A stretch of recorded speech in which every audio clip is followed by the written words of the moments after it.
अस्सलामुअलैकुम दोस्तों और साथियों, उम्मीद है आप लोग खैरियत से होंगे। इस वीडियो में हम बात करेंगे कि वो 6 क्या ऐसे काम कर सकते हैं कि आप अपनी हाइट बढ़ाने की कोशिश कर सकते हैं, और ख़ास तौर पे जो आपके घर में बच्चे होते हैं और जो बचपन से नौजवानी की तरफ जा रहे होते हैं, तो उनको आप मदद कर सकते हैं उनका कद बढ़ाने में। हाइट कम होना कोई बुराई नहीं है, लेकिन हमारे मुआशरों में आमतौर पे लोगों को बड़ा शौक़ होता है कि उनका कद ज़्यादा होना चाहिए। तो ये वीडियो ख़ुसूसी तौर पे उन लोगों के लिए है कि वो 6 ऐसे काम करेंगे कि जिनकी वजह से फिर बहुत ज़्यादा चांसेस हैं कि उनका कद, उनकी हाइट उसमें इजाफा होगा। देखें, बुनियादी तौर पे तो जीनियाती तौर पे आमतौर पे हम देखते हैं कि किसी फैमिली के अंदर बहुत लंबे कद के लोग हैं या शॉर्ट हाइट के लोग हैं, लेकिन इसके अलावा जो पहली चीज़ बहुत अहम है वो आपकी खुराक है। अगर आपकी खुराक में अच्छी प्रोटीन है, जिंक और आयरन है, कैल्शियम और विटामिन डी है, तो इसका मतलब है कि आपका ना सिर्फ ये कि आपकी ग्रोथ अच्छी होगी, बल्कि आपका जो इम्यून सिस्टम है, मुदाफ़ती निज़ाम है, वो मजबूत होगा। जब किसी का इम्यून सिस्टम मजबूत होता है तो वो कम बीमार पड़ता है, और जो कम बीमार पड़ता है उसकी ग्रोथ अच्छी होती है, उसकी हाइट भी, उसका कद भी अच्छा बढ़ता है।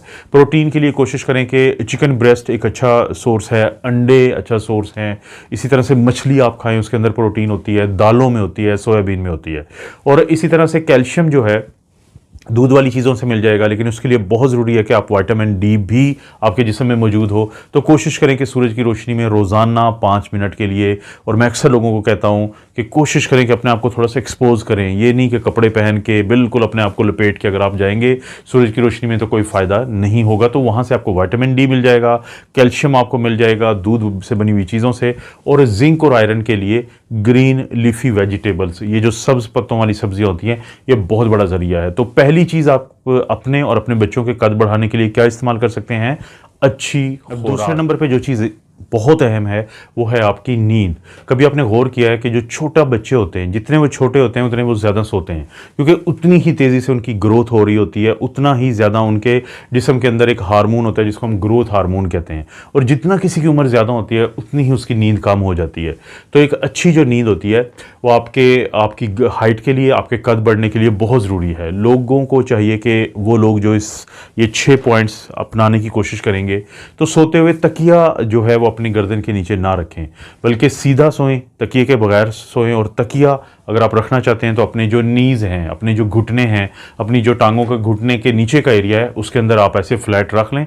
तो इससे जो आपको एक नींद आती है उसकी क्वालिटी बहुत अच्छी होती है, जिसकी वजह से आपके जिस्म में ग्रोथ हार्मोन ज़्यादा बनता है, और जब ग्रोथ ज़्यादा होगी तो यकीनन आपके कद में भी इजाफा होगा। तीसरी जो चीज़ बड़ी अहम है आपके कद को बढ़ाने के लिए, आपने उन चीज़ों को नहीं इस्तेमाल करना है जो आपके जिस्म के अंदर जो ग्रोथ हार्मोन नामी एक हार्मोन है, जो आपके पिट्यूटरी ग्लैंड, जो कि आपके दिमाग में मौजूद एक हिस्सा है, वहाँ से उसका अखराज होता है।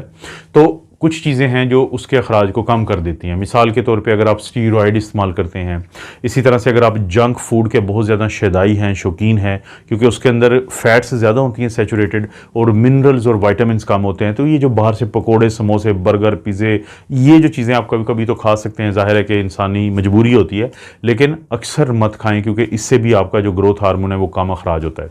इसी तरह से अगर आप सिगरेट पीते हैं तो फौरी तौर पर सिगरेट छोड़ने की कोशिश करें, क्योंकि सिगरेट, जंक फूड और ये जो स्टीरॉयड होते हैं, ये आपके जिस्म में ग्रोथ हार्मोन को कम कर देते हैं, जिसको हम ह्यूमन ग्रोथ हार्मोन कहते हैं, और जिसकी वजह से आपकी जो हाइट है वो नहीं बढ़ पाती, आपका कद जो है वो नहीं बढ़ पाता। इसके बाद है बहुत ज़्यादा अहमियत है कुछ एक्सरसाइजेज की। आपको चाहिए कि आप फिज़िकली अपने आप को काफ़ी एक्टिव रखें, और आप कुछ ऐसी वर्जिशें ज़रूर करें कि जिसकी वजह से आपके कद बढ़ने का चांसेस बहुत ज़्यादा बढ़ जाते हैं। यहाँ तक कि अगर आपकी उम्र 18 साल से भी ज़्यादा है, मिसाल के तौर पे अगर आप साइकिलिंग करते हैं, अगर आप दौड़ लगाते हैं, स्प्रिंटिंग होता है कि अगर आप तेज़ी से दौड़ लगाते हैं, और इसी तरह से आप स्विमिंग करते हैं, आप रस्सी फलांगते हैं, ये वो तमाम एक्सरसाइजेज हैं जिसमें आपको आपके जिस्म के अंदर जो ग्रोथ हार्मोन है वो उसका अखराज ज़्यादा होता है, और उसके बाद आपकी ग्रोथ अच्छी होती है, और आपकी जो हाइट है, आपका कद जो है वो बढ़ने के चांसेस बहुत ज़्यादा होते हैं। दोस्तों, उसके बाद बारी आती है, क्योंकि एक्सरसाइज की बात की है तो आप में से अक्सर लोगों ने ये सुना होगा कि वो लोग जो बास्केटबॉल खेलते हैं तो उनके कद ज़्यादा होते हैं। आपने देखा भी होगा कि बास्केटबॉल की जो टीम है उसमें लंबे लंबे जो मर्द, औरत, लड़के, लड़कियां होते हैं। तो कुछ एक्सरसाइजेज ऐसी होती हैं जो आपकी बॉडी को स्ट्रेच करती हैं। जब वो स्ट्रेच करती हैं तो उससे हाइट बढ़ने के चांसेस बहुत ज़्यादा हो जाते हैं। इसीलिए हम कहते हैं कि आप स्विमिंग अगर करते हैं तो उसमें बहुत ज़्यादा फ़ायदा होगा इस चीज़ से। बास्केटबॉल अगर आप खेलते हैं या आपके बच्चे खेलते हैं तो हाइट बढ़ने के बहुत ज़्यादा चांसेस होते हैं।